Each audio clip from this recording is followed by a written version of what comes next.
Il y a des métiers où l'on touche les gens, et des métiers où l'on touche leur âme sans le savoir. Mara, jeune coiffeuse talentueuse, n'imaginait pas que ses mains, faites pour embellir le monde, allaient ouvrir une porte sur quelque chose qu'aucun humain ne devrait rencontrer. Tout a commencé un soir comme les autres, dans son petit salon de coiffure. Les lumières tamisées, les ciseaux qui cliquettent, les conversations légères, rien ne laissait présager que sa vie allait basculer. Jusqu'au moment où un homme entra. Un homme pâle, silencieux, aux cheveux d'un noir profond comme une nuit sans lune. Un client ordinaire en apparence, mais dont la présence glaçait l'air autour de lui. Lorsqu'elle posa sa main sur ses cheveux pour commencer la coiffure, Mara sentit un frisson violent traverser son corps. Un frisson qui ne venait pas de l'homme, mais de quelque chose derrière lui, quelque chose qui n'avait rien d'humain. Ce soir-là, elle ne coiffa pas un client. Elle coiffa un démon. Et ce simple geste innocent ouvrit une brèche que plus rien ne pourrait refermer.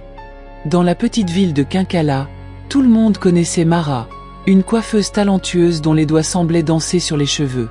Son salon, modeste mais chaleureux, était un refuge pour les femmes du quartier. Elles y venaient pour se faire belles, mais aussi pour se confier, échanger des secrets, rire ou pleurer. Mara avait ce don rare, apaiser les cœurs rien qu'en touchant une chevelure. Malgré son succès, Mara gardait les pieds sur terre. Elle habitait seule dans une petite maison en périphérie, après avoir perdu ses parents très jeunes. Le travail était tout ce qui lui restait, et elle le faisait avec passion. Pour elle, coiffer n'était pas seulement une profession, c'était une façon de créer du bonheur autour d'elle. Un vendredi soir, alors qu'elle fermait le salon, la rue semblait étrangement silencieuse. Le vent soufflait doucement, comme s'il murmurait quelque chose qu'elle n'arrivait pas à comprendre. Elle sentit une présence derrière elle, une sensation tellement forte qu'elle en eut un frisson. Mais quand elle se retourna, il n'y avait personne. Elle rentra chez elle en secouant la tête, persuadée que la fatigue lui jouait des tours. Ses journées étaient longues, parfois trop longues. Pourtant, cette sensation lourde dans son dos la suivit jusque chez elle, comme une ombre invisible. Ce soir-là, elle s'endormit avec un détail inhabituel. La rue, d'habitude animée, avait été totalement vide, comme si tout le monde savait quelque chose qu'elle ignorait encore. Le lendemain, alors que Mara ouvrait le salon avant l'aube, un homme l'attendait déjà devant la porte. Grand, immobile, portant un long manteau noir, il semblait déplacé.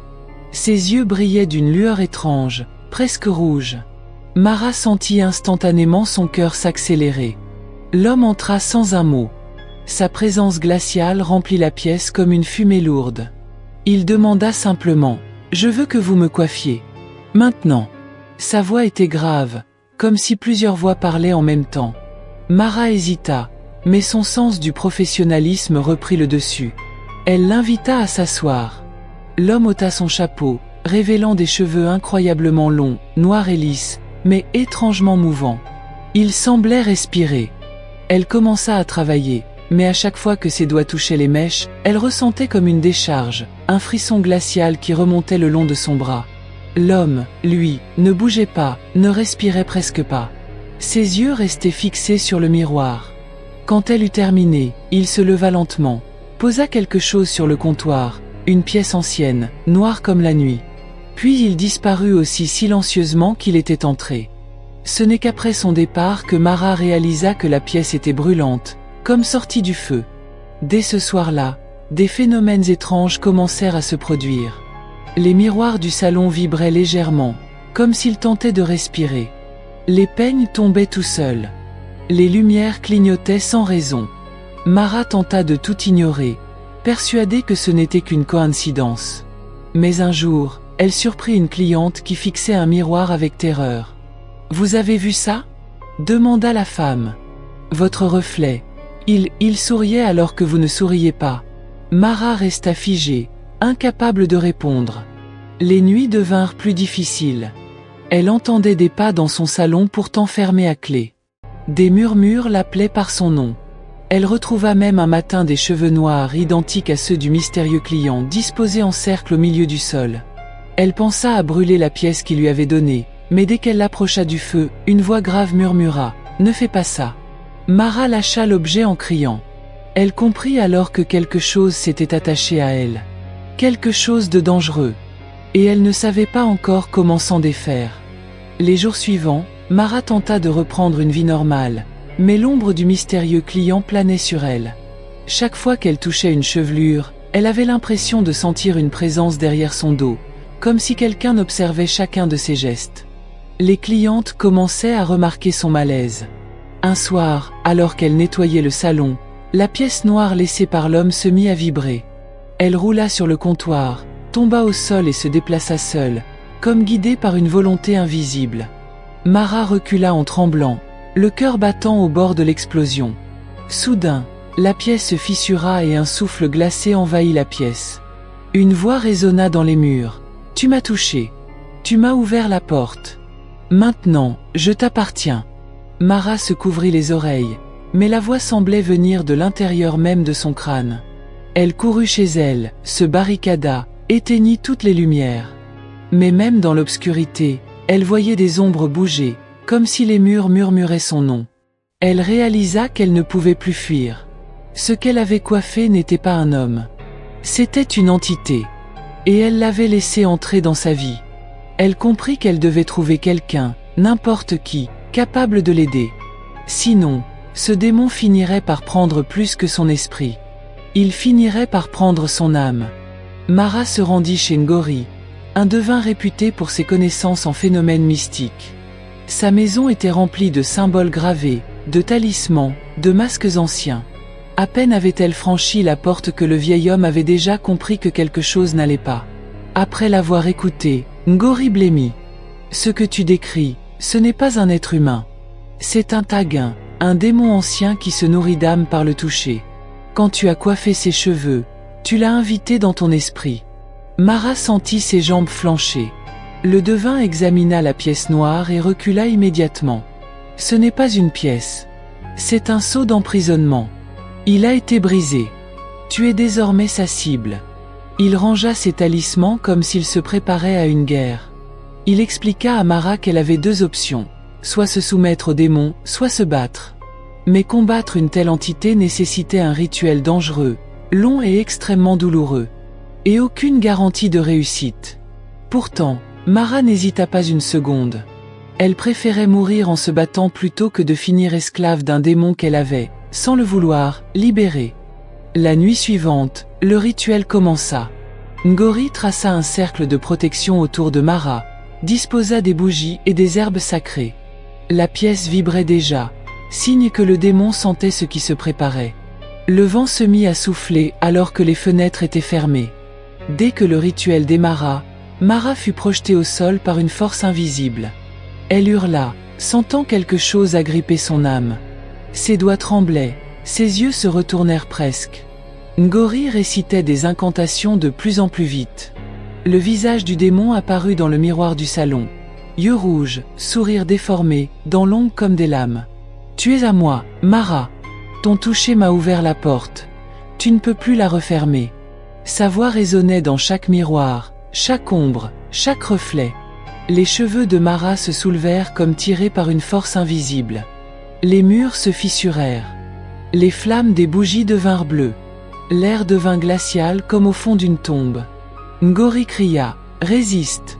Si tu cèdes maintenant, il prendra ton corps. » Au moment où Mara allait s'évanouir, une lumière dorée jaillit du cercle. Le démon recula, surpris. Ngori réussit à refermer la première brèche. Mais ce n'était qu'un début. La connexion entre Mara et l'entité était toujours intacte. Les jours suivants furent un cauchemar. Le démon se manifesta de plus en plus souvent.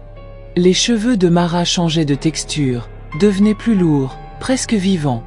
Parfois, ils bougeaient légèrement sans qu'elle ne les touche. Un matin, elle se réveilla avec des mèches noires qui n'étaient pas les siennes, plus longues et plus froides. Exactement les cheveux du démon. Elle paniqua et tenta de les couper, mais les ciseaux se cassèrent comme du verre.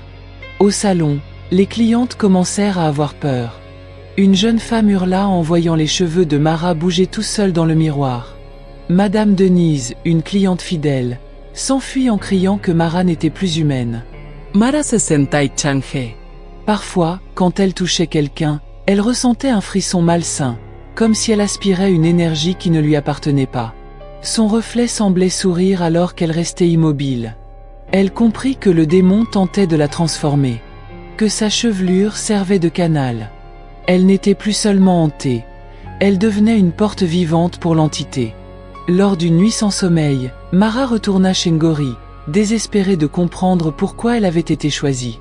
Le devin finit par lui révéler la vérité. Les Haguins ne choisissent pas au hasard. Ils cherchent des âmes pures, des mains capables de réparer, de créer. Les coiffeurs, les guérisseurs, les artistes sont leurs cibles préférées. Mara réalisa que son talent avait attiré l'entité, comme une flamme attire un papillon. Sa douceur, sa bonté, sa sensibilité, c'était exactement ce que le démon désirait dévorer. Ngori expliqua aussi que le démon avait été emprisonné il y a des siècles dans une relique, la pièce noire, et qu'il avait besoin de quelqu'un capable de manipuler l'énergie du corps humain pour se libérer complètement. Mara était cette personne. Elle était la clé. Et elle comprit que si elle ne réussissait pas à refermer le portail, le démon utiliserait son corps pour entrer dans le monde réel. Elle se promit alors de se battre, même si cela signifiait mourir pour sauver les autres. Ngori prépara le rituel final, le plus dangereux. Cette fois, Mara devrait affronter le démon directement, dans son propre esprit. Elle s'allongea au milieu d'un cercle de symboles sacrés, consciente que si elle échouait, elle ne se réveillerait jamais. Quand le rituel commença, elle fut projetée dans une dimension sombre. Une forêt de cheveux noirs s'étendait à perte de vue. Le sol était mou comme un cuir chevelu vivant. Les arbres, tordus et monstrueux, avaient la forme de têtes humaines. Le démon apparut enfin, immense, ses cheveux flottant autour de lui comme des serpents. « Tu aurais dû rester à ta place, Mara. Maintenant, tu vas me servir, pour l'éternité. » Mara sentit son âme se déchirer, mais elle se redressa, brandissant la lumière intérieure que Ngori avait réveillée en elle. Elle se mit à couper, arracher, briser les mèches qui entouraient le démon. Chaque coup le faisait hurler. Dans un dernier effort, elle referma la brèche avec sa propre énergie. Un éclat de lumière envahit la dimension. Le démon hurla une dernière fois, « Je reviendrai !» Puis tout disparut. Le rituel était terminé. Ngori la regardait, épuisée mais soulagée. Le salon était en ruine, les murs fissurés, mais le démon n'était plus là. Elle toucha ses cheveux. Ils étaient redevenus normaux. Elle éclata en sanglots, réalisant à quel point elle avait frôlé la mort. Les jours suivants furent difficiles. Les clientes revenaient timidement. Certaines demandaient si l'esprit était toujours là. Mara leur répondait que tout allait bien. Mais au fond d'elle, elle savait que ce genre de mal ne disparaît jamais complètement. Une nuit, alors qu'elle fermait le salon, elle aperçut une silhouette dans le miroir. Mais cette fois, ce n'était pas le démon. C'était son propre reflet, souriant calmement. Pourtant, lorsqu'elle éteignit les lumières, elle jurait avoir entendu un murmure derrière elle. « À bientôt, Mara !» Elle ne sut jamais si c'était son imagination, ou une promesse.